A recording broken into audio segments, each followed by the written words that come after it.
Hi, my name is Gwen and I created Gattaca. The purpose of this software is to provide a live, hands-on demonstration of global sequence alignment. The target audience is anyone willing to learn, especially those who benefit from tactical learning instead of audio or visual. As the robot is moving, it is taking in lots of information. It uses a 4-motor drivetrain and 2 optical sensors in order to sense the color of each of these objects. Each object represents a nucleotide base within a DNA sequence. Purple is G for guanine, blue is C for cytosine, green is A for adenosine, and red is T for thymine. It goes until it senses that there is no longer an object in front of it. All of this information is taken into 2 separate character arrays that contain the 2 DNA sequences that it is scanning for. As it finishes, all of this information is sent to my program, where I use the Needleman-Wunsch algorithm in order to find the optimal alignment.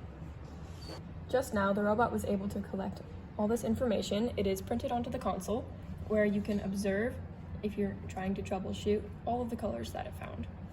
Here we have our 2 sequences and our 2D integer array.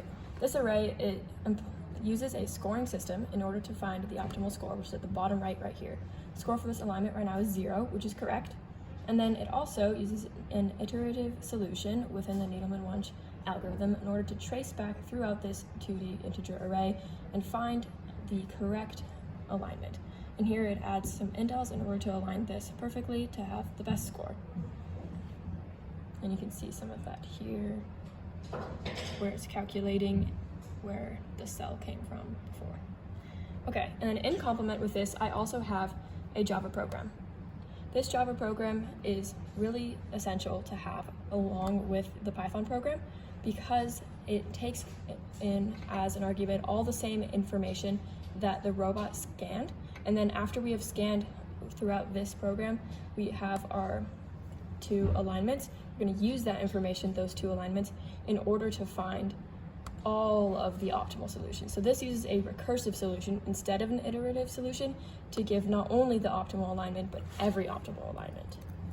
And this is important information to have if you are working and you want to find a way around a certain solution where you're like, this one would not work, I need to find another one. So here we find all possible alignments with the exact same score, so we have 3 pairs total.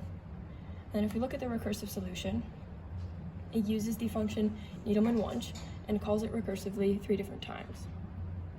Here it is, to where it'll check these 3 different if statements. If the cell that we are currently in came from either the top left score, the left score, or the top score, and then it'll call it in these 3 places. Doing it that way will ensure that it traverses the entire 2D array and it finds every possible optimal solution. The robot doesn't need this information in order to edit the DNA and make sure that it is optimal. However, you might want to look at all of them, so this also exists. The entire program, it is awesome. It provides a live demonstration with plenty of traceback, plenty of learning opportunities, and all optimal alignments. That's all. Bye.